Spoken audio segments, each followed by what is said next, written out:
안녕하십니까, 레필입니다. 9월 24일 두산 에너빌리티 보도록 하겠습니다. 증시 먼저 보겠습니다. 코스피는 1.14% 상승했고요. 코스닥은 1.6% 상승하면서 양증시 상승으로 마감이 되었습니다. 하지만 코스피는 2630포인트로 진행되긴 했지만 외국인 투자자는 오늘도 3700억을 매도하면서 진행이 되었고요. 기관 투자자가 5700억을 매수하면서 반대로 이제 매수를 했지만 지수는 방어가 되었지만 외국인 투자자는 계속해서 매도를 하는 모습이 나타나고 있습니다. 코스닥 같은 경우는 970억 외국인 투자자 매수했고요. 기관 투자자 640억 매수하면서 양매수 진행했습니다. 하지만 1.6% 올라갔지만 뭔가 수급적으로 아주 드라마틱한 매수세는 없었습니다. 그래서 계속해서 반등을 하고 있습니다. 저점 찍고 쌍바닥 형태 만들면서 올라가고 있지만 여전히 이제 21선은 아래로 향하고 있고 코스피에 대한 전체 추세는 아직까지도 애매한 그런 상황입니다. 특히 외국인 투자자에 대한 움직임을 보면 계속해서 연일 매도를 이어가고 있다는 모습이 보여지고 있고요. 기관 투자자 중에서도 매수를 한다면 금융투자 위주로의 매수가 집중된다라고 또 볼 수가 있습니다. 금융투자는 사실 엔캐리 트레이드 청산이라든지 아니면 물가에 대한 지표가 높게 나왔다라든지 그렇게 경제적인 이슈가 있을 때마다 아주 크게 던지는 그런 경향이 있거든요. 지금 상황에서 이렇게 주가를 올리면서 매수가 좀 들어왔다고는 하지만 언제든지 차익 실현을 하면서 빠져나갈 수 있는 수급이 금융투자입니다. 그래서 코스피는 지금 언제든지 내려갈 수 있는 상황이다라고 생각을 좀 하셔야 되는 게 맞고요. 외국인 투자자가 아직 돌아오지 않았다는 점에서 상당히 좀 불안해 보입니다. 코스닥도 마찬가지입니다. 쌍바닥을 다지면서 오른쪽 기둥 좀 높이면서 올라갔지만 여전히 좀 불안한 모습이고요. 코스피 유사한 그림을 그리고 있고 기관 투자자, 금융투자 위주로의 매수가 마찬가지 이어지고 있고 외국인 투자자가 코스피보다는 최근에 매수를 많이 하고 있지만 여전히 코스닥도 좀 불안해 보입니다. 그래서 양증시가 올라간 것은 좋지만 해외 증시에 대한 분위기도 지금 상해 종합은 오늘 금리를 크게 떨어뜨려서 좀 올라간 것은 좋지만 전체적인 시장에 대한 분위기가 금리 인하로 인해서 올라갔다라는 것, 그 금리 인하가 시작됐다는 것 자체는 뭔가 경기 침체에 대한 예상, 그죠? 그런 것들 때문에 진행을 하고 있다는 점. 그래서 그런 것들을 좀 우리가 체크를 해야 됩니다. 환율도 지금 1335원으로 진행이 되었고 바닥 라인을 지금 지지를 하면서 1330원 정도로 진행 중인데 사실 금리 인하가 되면 계속해서 떨어지겠죠. 중요한 것은 지금 국내에 대한 코스피에 대한 지표가 반등하는 것이 썩 이게 건강하게 반등하는 것은 아닌 것 같다라는 생각입니다. 그리고 최근에 중동에 대한 정세로 인해서 지금 선물 지표들은 차분하게 진행 중이긴 하지만 원자재에 대한 가격이 지금 급등을 하였거든요. 국제유가가 지금 72달러, 천연가스가 2.8달러까지 반등을 하면서 최근에 상당히 많이 올라왔습니다. 천연가스 가격을 보시면 지금 1년 새에 지금 N자로 또 올라가서 연중 고점에 또 위치를 하고 있는 그런 상황이기 때문에 상당히 지금 부담스러운 상황이고요. 외환은 아까 확인했고 채권 금리도 그러한 이제 상황 때문일까요? 좀 반등을 하긴 했습니다만 사실 연중 상황에서는 크게 많이 올라간 것은 아닙니다. 일단 계속해서 시장이 불확실성이 고조가 되고 있는 상황이고 러시아 우크라이나 전쟁도 지금 불확실한데 이렇게 또 중동에 대한 전쟁 위기감이 고조가 되면서 좀 시장이 불안해하고 있습니다. 그래서 코스피가 올라가는 게 지금은 정말 이 증시에 대한 분위기가 좋아서 기업들이 성장할 것 같아서라고 보기보다는 좀 뭔가 단기간에 그 시장에 대한 유동성 공급에 대한 기대감으로 올라간 것 같다. 그래서 언제든지 내려갈 수 있다라고 생각을 하시고 지금은 조금 보수적으로 접근하는 것이 좋아 보입니다. 자, 이 정도로 보고 빠르게 종목으로 넘어가도록 하겠습니다. 두산 에너빌리티 보겠습니다. 40원 정도 하락했고요. 0.2% 하락해서 18,160원으로 마무리되었습니다. 오늘 하락했다가 반등 거의 보합 수준으로 진행되었고요. 코스피에 대한 흐름과 유사하게 진행되었습니다. 그래서 시간의 거래 거의 없었고 일별 거래도 사실 260만 주로 오늘 거래가 별로 재미가 없었습니다. 그래서 마찬가지죠. 올라갔다 떨어졌다 계속 반복하고 있는 그런 상황이기 때문에 빠르게 넘어가도 될 것 같고요. 기관 투자자도 금융 투자 위주로의 매수가 있었고, 나머지는 크게 매수 매도 없었습니다. 외국인 투자자도 9천주 매도를 했는데요. 최근에 뭐 매수 매도 계속 반복하고 있기 때문에 그게 중요해 보이지 않습니다. 그리고 대차장고도 한번 같이 보면 대차장고는 어제부터 조금 늘긴 했지만 확실히 지금 체결 상환이 비슷하게 진행되면서 수치는 변화 없고요. 장고 자체에는 상세 물량도 추정과 당일 뭐 조금 차이가 있긴 합니다만 뭐 20만 주 매도는 크게 중요해 보이지 않습니다.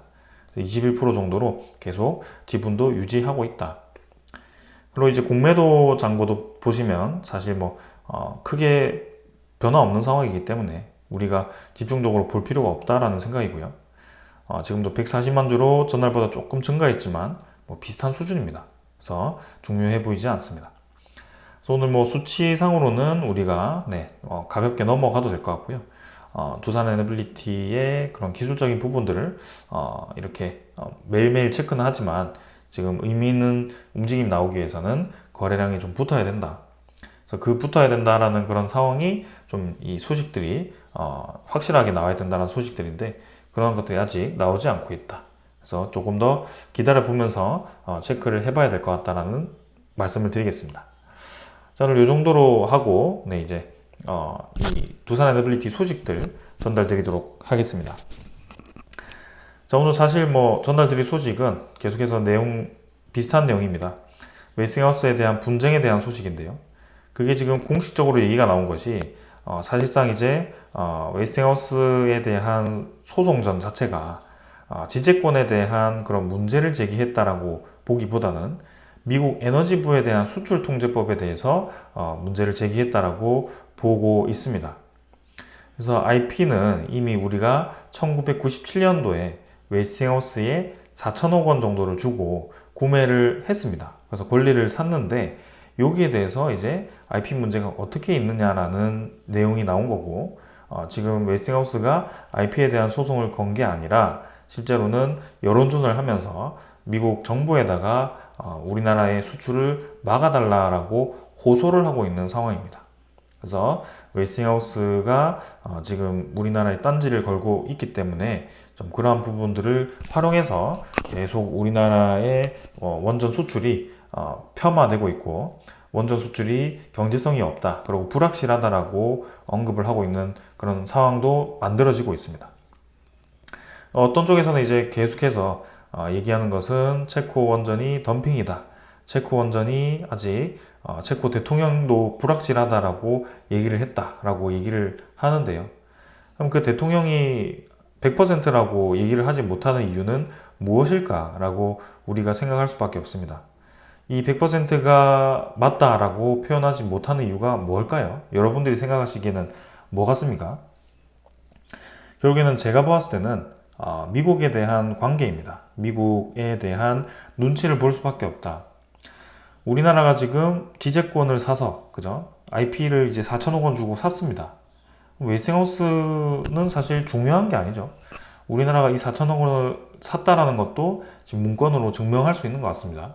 근데 그거를 이제 웨스팅하우스 무시하고 그냥 진행해도 되는데 왜 우리나라가 계속 이렇게 뭔가 이슈에 시달리느냐. 그거는 결국에는 미국의 이 우리나라의 수출법에 대한 그죠?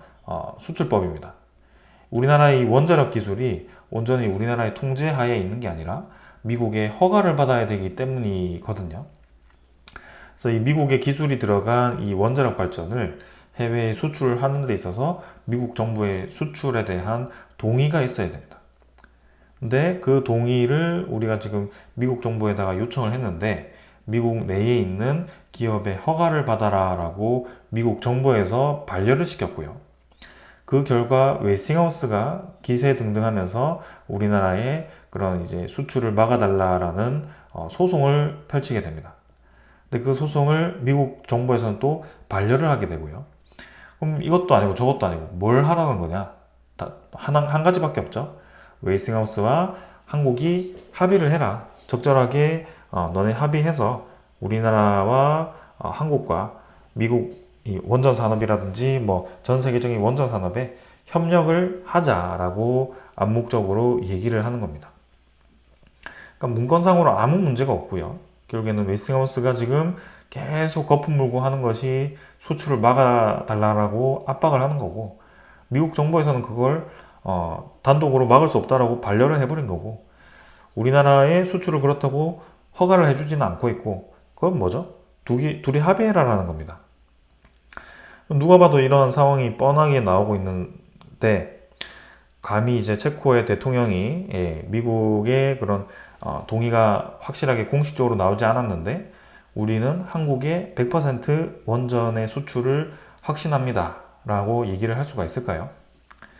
그래서 그런 공식 석상에서의 언급을 할 때는 99%라고 하더라도 확신한다라고 얘기를 할 수가 없습니다. 그래서 그런 것들을 활용해서 계속 우리나라의 체코 원전 수출이 되지 않을 것처럼 가능성을 제기하는 것은 잘못되었다라는 생각이고요. 그렇게 이제 이 우리나라를 공격할 게 아니라, 우리나라 내부끼리 정쟁을 할 게 아니라, 우리나라가 4천억 원을 주고 지재권을 사왔는데도 계속 딴지를 걸고 있는 이 웨스팅하우스를 뭐라고 해야죠. 그래서 그러한 부분들과 그 다음에 미국의 수출에 대한 허가가 아직도 우리나라 통제 없이 미국의 허가를 받아야 된다는 그런 점들을 어떻게 해결할 건가를 고민을 해야 됩니다. 그래서 그런 것들을 이제 머리 맞대고 합의를 해야지, 뭐 이게 맞네 저게 맞네 하면서 뭐 신재생에너지 늘려야 되니까 체코 원전 수주하지 마, 돈 안 되니까 하지 마, 이런 식으로 계속 공격을 하니까 참 이제 뭐 이게 합리적인 방법도 아니고, 결국에는 목표를 딱 정해놓고 그런 식으로 공격하니 이게 뭐 눈에 들어오겠습니까? 뒤에도 안 들어오고 서로 계속 딴소리만 하는 거고요. 참 머리가 아픕니다. 그리고 이제 세계적인 추세가 지금 이제 글로벌 은행들이 원전 확대 지지를 하였습니다. 어제도 이거 말씀드렸는데요. 이 원전 확대를 글로벌 은행들이 동의를 했다라는 그런 의미가 뭐냐? 결국에는 신규 원전에 대한 건설 자금이 확보될 거다라고 얘기를 하는 겁니다. 2050년까지 원전 3배 확대, 오케이. 내용은 이해하겠다. 근데 그 많은 돈 어디서 마련할 거냐? 이제 돈 없으니까 이 글로벌 은행들도 돈을 대주겠다라고 얘기를 하는 거고요. 상당히 고무적인 상황인 거죠. 전 세계의 추세가 그렇게 흘러가고 있기 때문에 우리나라도 이제는 좀 생각을 바꾸고 접근을 해야 되지 않나라는 생각입니다. 결국에는 지금 아직까지도 원전 에너지에 대한 부정적인 입장 때문에 이제 전력 수요가 계속 커지고 있는 상황 속에 고리 3호기가 운영이 중단됩니다. 고리 3, 4호기는 지금 작년 원자력 발전량 중에 6%를 차지했는데 3호기만 친다면 뭐 3%라고 해도 되죠. 상당히 큰 비중입니다. 우리나라 전체 원전이 한 20개 정도 된다고 한다면 그 중에 하나가 중단된다는 것은 상당히 크고요. 그래서 그게 이제 중단되고 뭐 당장은 새로 건설된 원전이 다시 그 공백을 메워주니까 괜찮겠지만, 이제 꾸준히 특별법이 통과되지 않음으로써 향후 10년 동안 멈추게 되는 그런 원전이 10기 정도가 됩니다. 이 10기가 지금 평균적으로 한 900메가와트 정도로 한다면 옛날 모델들이라 좀 용량이 작습니다. 그래서 그걸 10기로 하면 한 9기가와트 정도 되거든요. 9기가와트면 지금 해상풍력 14메가와트짜리를 몇 개를 심어야 되나요? 100개 하면 1.4고요. 거의 200개, 한 600개, 700개를 심어야지 9기가와트를 생산할 수 있습니다. 600개, 700개를 지금 모든 해상에다가 그냥 다 깔아버리면 그게 그 밑으로 가는 해저 케이블과 거기서 이제 육지까지 연결되는 그런 ESS라든지 뭐 그런 전력 시스템을 어떻게 한꺼번에 그렇게 다 지어가지고 관리를 할 수 있겠습니까? 아무리 재생에너지가 늘리는 게 중요하다라고 하더라도 그걸 단계적으로 가야지 아주 급격하게 늘리는 데는 부작용이 따를 수밖에 없습니다.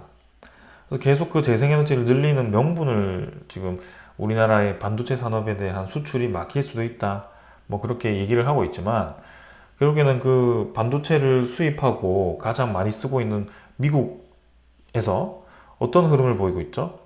미국 NRC에서는 터키 포인트 원전을 계속 운전 허가했고, 3마일 원전 1호기를 2028년에 재가동하기로 했고, 지금 뭐 원전 수명이 다하고 사고가 난 원전이고 다 필요 없습니다. 그냥 빠르게 지금 돌릴 수 있는 거 다 돌려다가 하루빨리 지금 급증하고 있는 전력 수요에 대비를 해야 된다라고 지금 미국 정부에서는 비상이 떨어진 겁니다. 재생에너지 늘려갖고는 그거 모두 다 감당할 수 없으니까 지금 원전도 빨리 늘려야 된다. 이렇게 접근을 하고 있는 겁니다. 이 미국이 R200을 수행하지 않는데 그 기업이 R200을 요구를 할 수 있을까요? 그리고 그 R200이라는 것 자체가 혹시 잘못 알고 계시는 분도 있을까 봐 다시 말씀드리면 이게 재생에너지 100%를 달성해서 국가의 모든 전력 시스템을 재생에너지로 만들어야 된다라는 캠페인이 아닙니다. 결국에는 이 R200이 의미하는 기업이 요구하고 있는 R200은 그 100%를 내가 조달해서 사용하지 못하더라도 그 나머지를 내가 재생에너지를 사서 구매하면 됩니다. 그러니까 한마디로 말해서 삼성전자라든지 그런 이 뭐 현대차라든지 그런 대기업들이 석탄으로 이 공장을 돌리더라도 그 석탄으로 공장 돌린 만큼 재생에너지를 추가로 구매해주면 R200이라고 인정을 해주는 겁니다. 그게 캠페인이라는 거거든요. 그러니까 재생에너지를 늘리는 데는 확실하게 효과가 있겠죠. 근데 지금 우리나라 야당에서 주장하는 것처럼 원전 에너지를 없애고 재생에너지만 늘리자라고 하는 것은 말이 되지 않습니다. 지금 이 계획대로 간다면 계속 현재만 얘기하는데 현재가 뭐 10% 정도긴 하지만 이제 향후 기하급수적으로 해상 풍력이 늘어나고 태양광이 늘어나면서 2035년까지 지금 32%까지 재생에너지가 우리나라 전체 비중의 32%까지 늘어나게 됩니다. 재생에너지 32%면 지금 우리나라 원자력 발전이 전체 규모와 거의 비슷하거든요. 용량상으로 보면 그만큼 엄청나게 급증을 하는 건데 그거를 지금 삼성, 현대 이런 이 기업들에서 구매를 한다면 충분히 R200 달성할 수 있습니다. 지금 걱정할 만한 그런 상황이 아니거든요. 근데도 계속 그런 주장을 펼치고 있는 거고요. 그리고 결국에는 지금 체코 원전에 대한 경제성을 철저히 검증하겠다라고 뭐 이렇게 얘기까지 하면서 계속 이제 딴지를 걸고 있습니다. 아까 말씀드린 게 뭐죠? IP는 이미 우리가 샀고 지금 딴지 걸 때는 우리나라 정부가 아니고 웨스팅하우스에다 딴지를 걸어야죠. 우리나라가 지재권 샀는데 왜 니네 자꾸 딴소리 하냐라고 직접 가서 따져야 되는 상황입니다. 근데 왜 자꾸 우리나라 정부를 공격하고 그 다음에 가격이 덤핑이다라고 얘기를 하는데요. 그 내용도 이해가 되지가 않습니다. 자, 덤핑이라는 그 명분이 결국에는 체코 언론에서는 덤핑이라는 그런 기사 하나 때문인데 뭐 주장을 하기 위해서는 수치를 가지고 얘기를 해야죠. 네, 계속 뭐 저렇게 서로 말장난만 하다 보니까 수치 없이 그냥 뭐 이 나팔수처럼 네, 온데 그냥 소문만 내고 다니는 약장수도 아니고 그런 상황인 것 같습니다. 그래서 지금 웨스팅하우스를 보시면 지금 우리나라가 이 폴란드 원전 1차분 수주를 실패했었는데 그 1차분에 대한 사업비가 57조 원이었습니다. 여기 보시면 그래서 3기를 건설하는 데 있어서 57조 원이 들어갔는데 그럼 뭐 한 기당 거의 뭐 20조 원에 가까운 거죠. 엄청나게 비쌉니다. 우리나라 체코 원전 2개 짓는데 24조인데 지금 3개 짓는데 57조면 상당히 비싼 금액이죠. 이런 것을 비교해 가지고 우리나라가 덤핑이다라고 주장하는 쪽이 있습니다. 근데 왜 반대로 우리나라가 아니라 이 57조가 비싸다고 생각을 왜 안 할까요? 가격을 모르기 때문입니다. 그리고 원가라는 개념을 모르기 때문입니다. 우리나라가 얼마나 제조 기술력을 가지고 있는지도 모르기 때문에 저렇게 얘기를 하는 겁니다. 57조 원 잘 기억하시고요. 웨스팅하우스가 지금 벡텔이라는 기업과 그 폴란드 원전 3개를 시공하는데 57조가 들어갑니다. 근데 현대건설과 웨스팅하우스가 합작하니까 18조 7천억입니다. 불가리아 원전 2개, 그죠? 2개 짓는데 18조 7천억이면 한 개 9조밖에 들지 않죠? 이게 왜 이렇게 가격이 차이가 날까요? 현대건설과 벡텔이 바뀌었을 뿐인데 같은 웨이스팅하우스가 지금 수주를 한 건데 왜 이렇게 가격이 차이가 날까요? 그것부터가 맞지가 않죠. 그래서 지금 우리나라에 체코 원전 왜 이렇게 싸게 파냐라고 딴지 걸 게 아니라요. 지금 이 웨이스팅하우스가 제시한 금액과 우리나라 건설사들이 제시한 금액이 이렇게 가격 차이가 날 수밖에 없는 이 기술적인 이유를 먼저 이해를 하시는 게 좋을 것 같습니다. 그래서 현대건설도 지금 기술력이 좋기 때문에 저렇게 값싸게 충분히 건설할 수 있을 거라고 생각하고 지금 이 코줄로두이 그죠? 불가리아 원전에 입찰에 들어갔고 우선 협상자 대상자가 선정이 된 겁니다. 지금 우리나라를 공격할 게 아니거든요. 체코 원전 24조면 충분히 진행할 수 있는 사업비다. 그리고 이집트 엘다바 원전 사업도 지금 총 사업비가 38조 원입니다. 4개 짓는데 이거 VVER은 지금 러시아 거든요. 러시아가 4개 짓는데 38조 원이면 이집트 한 개당 지금 9조 원, 10조 원 꼴이죠. 우리나라 거의 비슷합니다. 신변전 건설 사업 체코도 지금 이전에 한 개 짓는다고 해서 9조 원 잡혔었던 거고, 그다음에 사우디 건설 사업도 2개 17조 원입니다. 17조 6천억 원. 그러니까 지금 체코 원전 2개 짓는데 24조 원이면 사실 우리 입장에서는 많이 받은 거고요. 그 24조가 뭐 우리가 많이 남기려고 한 것보다는 체코의 정부 입장에서 좀 지원을 많이 해준 거고, 그러한 지원을 주는 대신에 우리 보고 이제 현지화를 좀 많이 시켜달라라는 의미를 부여를 한 겁니다. 그렇게 이제 연결이 되는 건데, 그게 왜 주가 지금 우리나라가 아니라 왜 계속 우리나라의 수주가 잘못될 것처럼, 그 다음에 우리나라 수주가 부정적인데 억지로 한 것처럼 그렇게 표현을 하는 건지 이해를 할 수가 없는 상황입니다. 여기서 한마디로 딱 정의를 하면, 첫 번째, 세계는 원자력 확대가 확실히 진행되고 있다. 이건 누구도 지금 거부할 수 없는, 누구도 반박할 수 없는 사실입니다. 세계 원전은 지금 빠르게 다시 회귀하고 있고 늘어나고 있습니다. 미국을 중심으로 해서 수명 연장과 그 다음에 SMR 개발, 소형 모듈 원전 개발과 그 다음에 사고 났던 원전까지 다시 재가동을 하면서, 중단되었던 그런 원전까지 재가동을 하면서 원전 에너지에 대한 그런 이 수급을 다시 살리고 있습니다. 반박할 수 없습니다. 반박해 보십시오. 네. 근데 두 번째, 웨스팅하우스에 대한 지재권 소송은 결국에는 지재권 소송이라고는 하지만 IP는 이미 우리가 1997년도에 샀던 거고, 이 IP 소송을 건 게 아니라 우리나라의 수출을 금지해달라는 소송을 건 겁니다. 근데 그거를 미국 정부에서는 지난 9월에 기각을 시켰었거든요. 이것도 사실입니다. 그리고 미국 정부가 아직 우리나라의 수출을 공식적으로 허가를 승인한 것도 아닙니다. 이것도 사실입니다. 그러면 그 두 개를 비교해 봤을 때는 미국 정부 입장에서 원하는 거는 우리나라와 웨스팅하우스의 원만한 합의다. 그래서 합의를 가정하고, 그죠? 합의를 약속하고 이렇게 우리나라 수출을 지금 진행을 시키지 않고 있고, 웨스팅하우스의 소송도 진행시키지 않고 있는 그런 상황이다. 그렇다면 합리적으로 생각해 본다면 미국과 한국이 어우러져서 갈 수밖에 없고, 웨스팅하우스와 곧 합의가 이루어질 수밖에 없다라고 생각할 수밖에 없죠. 네, 그렇게 되고 있습니다. 그리고 세 번째는 체코 원전에 대한 두 기의 24조에 대한 가격이 다른 이 우리나라가 포함된 프로젝트 혹은 러시아가 포함된 그런 프로젝트, 이런 프로젝트들을 보았을 때 입찰 가격이 절대 싼 게 아니다. 24조가. 그래서 한 기당 12조면 괜찮은 상황인데 전혀 덤핑 가격이 아니다.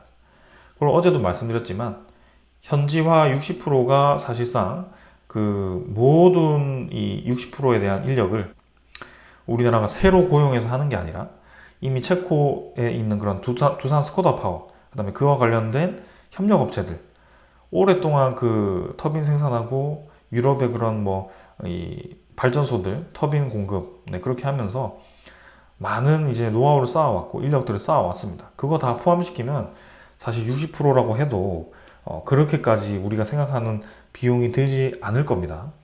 그리고 우리가 지금 우리나라에도 보면 외상 기업들 많이 들어와 있습니다.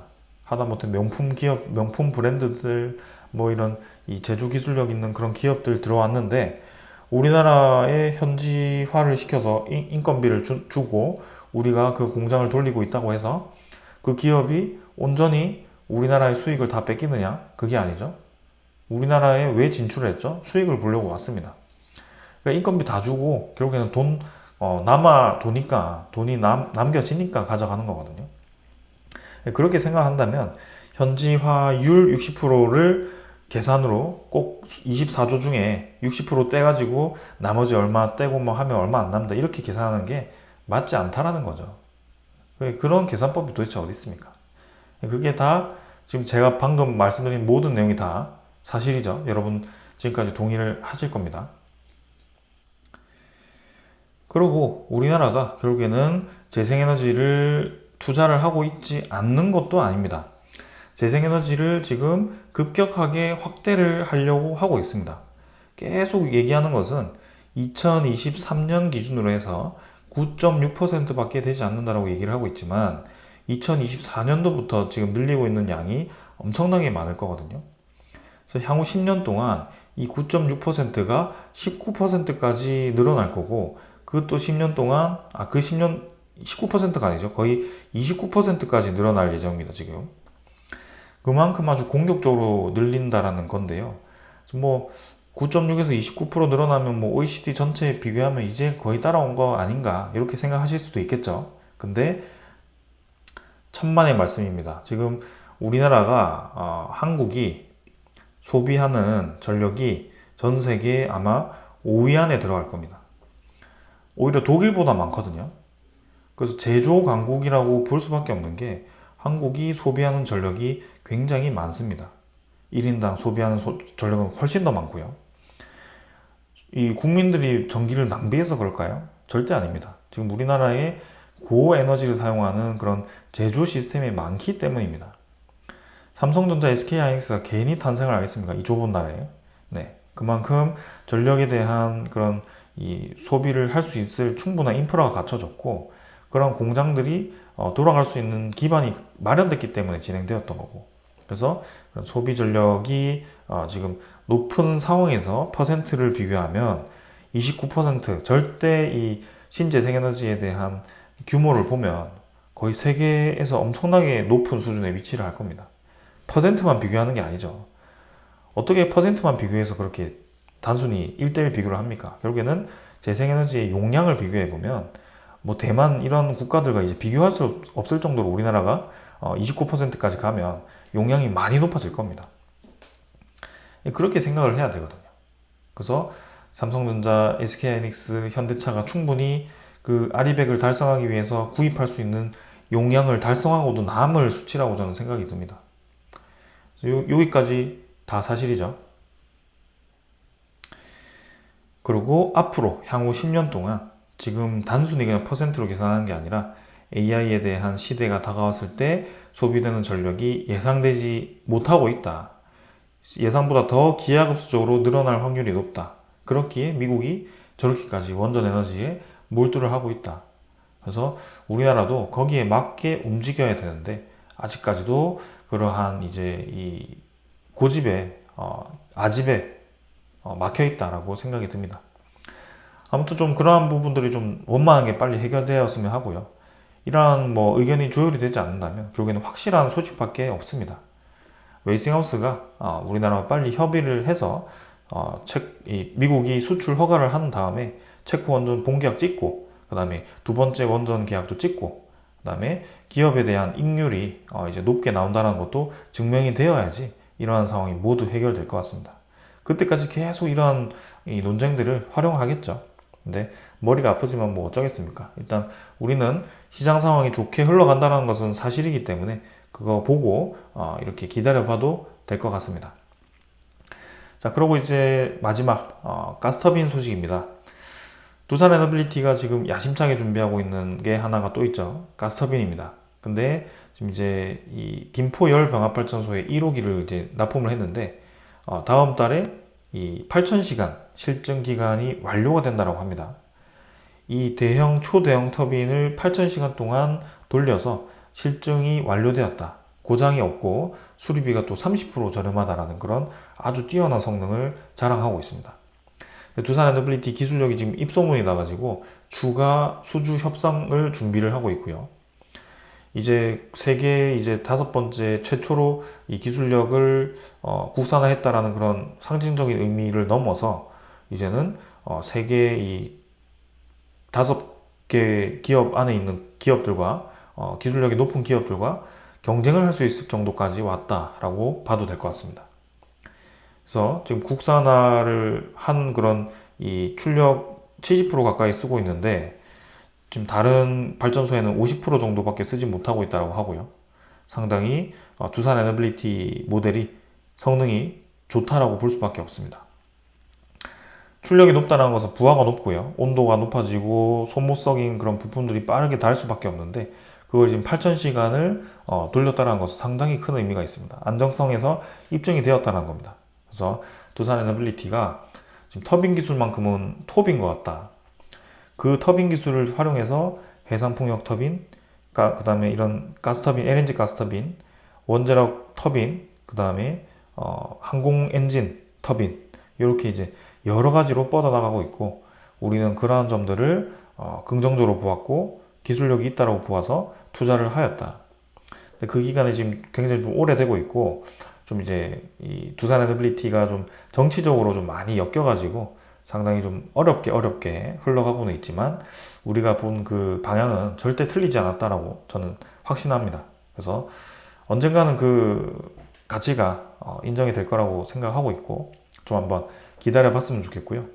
그리고 이 가스터빈이라는 기술은 결국에는 궁극적으로는 수소를 타겟으로 하고 있는 이 목표이기 때문에 수소 가스터빈이 아주 좋은 기술입니다. 그래서 이 수소 가스터빈이 만약이라도 이제 수소 경제가 형성이 되고 수소 공급이 안정적으로 되고 수소로 모든 출력을 생산할 수 있는 시스템이 마련된다면 원자력 에너지는 필요가 없겠죠. 그래서 그만큼 아주 좋은 기술이다. 그래서 이러한 것들을 좀 생각을 하면서 투자를 하면 좋겠고요. 일단 뭐 정치적인 문제를 해결하기 위해서는 확실한 소식밖에 없습니다. 네. 시끌벅적하게 계속 헛소문 내고 다니는 그런 사람들을 짓밟기 위해서는 확실한 그런 성능과 소식이 필요해 보입니다. 그래서 그런 소식까지 좀 한번 좀 마음이 아프지만 기다려 보도록 하겠습니다. 그리고 이제 미국에 대한 그런 이 시장이 좋아지니까 뉴스케일 파워를 비롯해서 관련 이 원자력 테마들이 힘차게 또 올라가기 시작합니다. 그래서 우리나라 코스피에 있는 종목들도 좀 한번 움직임이 조만간 나오지 않을까라는 그런 기대감도 좀 가지면서 지켜봐 보도록 하겠습니다. 자, 오늘 여기까지 하고 마무리하겠습니다. 감사합니다.